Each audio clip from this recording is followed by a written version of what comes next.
अब जरा कंपैरिजन भी कर लेते हैं, इससे पहले के चुनावों के वक्त क्या स्थिति थी और आज की तारीख में स्थिति क्या है। ये देखिए 2013 में कुल मिलाकर ये स्थिति थी। भगवा रंग जो है वो आपको किस तरह से नजर आ रहा है और नीला रंग जो है वो कांग्रेस पार्टी की सरकार, इसके अलावा बीजेपी के जो विरोधी दल हैं उनकी सरकार, और ये आपको एक ग्रे कलर का रंग भी नजर आ रहा है। 2013 में हमारे देश की स्थिति कुछ इस तरह थी और उसके बाद 2014 में बदलाव होता है, मोदी जी आते हैं, प्रधानमंत्री बनते हैं नरेंद्र मोदी, और उसके बाद देखिए 2018 के जब विधानसभा चुनाव हो रहे थे इन राज्यों में, तो हमारे देश की तस्वीर कुछ ऐसी थी, यहां भगवा, यहां भगवा, यहां भगवा, भगवा बढ़ता जा रहा है और नीला रंग सिमटता नजर आ रहा है। अब 2023 में क्या होगा, यहां पर अभी क्वेश्चन मार्क है। देखिए अभी आपको यहां पर वो रंग नजर नहीं आ रहे हैं। इन राज्यों में हो रहे हैं चुनाव, मध्य प्रदेश, तेलंगाना,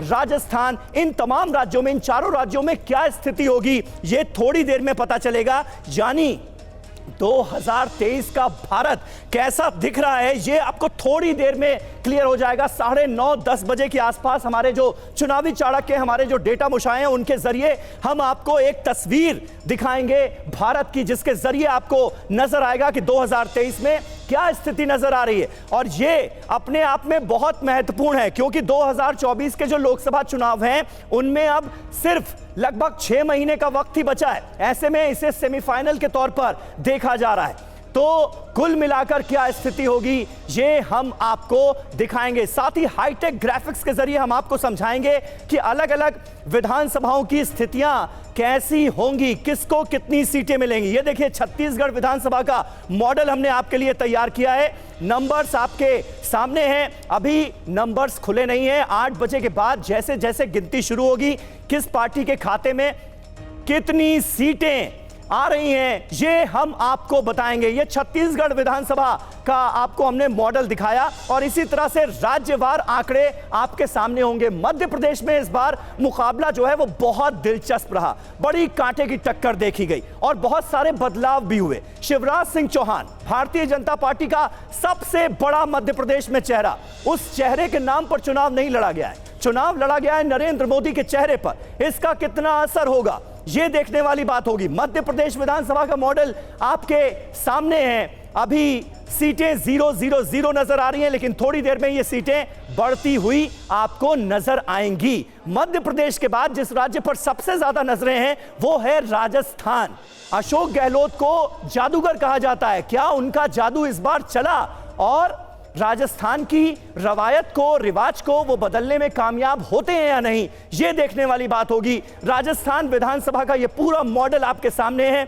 आपके सामने थोड़ी देर में सीटें भी होंगी, एक एक करके सीटें बढ़ेंगी और इसी के साथ जो मुख्यमंत्री पद के दावेदार हैं, अलग अलग पार्टियों के तमाम नेता हैं, उनके दिलों की धड़कनें भी बढ़ेंगी।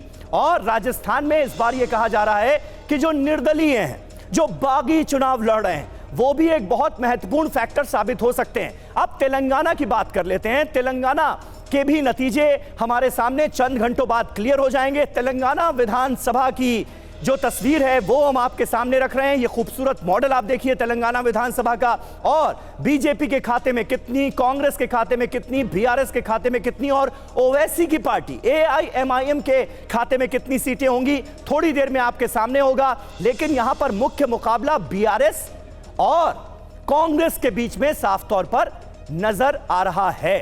तो ये पूरी स्थितियां हम क्लियर करेंगे, लेकिन जल्दी से आपको एक बार फिर गौरव के पास लिए चलते हैं जिनके साथ मौजूद हैं डेटा मोशाए। गौरव, जल्द से जल्द जादू की उम्मीद स्क्रीन पर टीवी9 भारतवर्ष के हर कोई कर रहा है। जादू नहीं बल्कि चमत्कार कहिए समीर। आज अगर 9:30 बजे जब दुनिया रुझान देख रही हो और आपको नतीजे पता चल जाए तो ये चमत्कार से कम नहीं है।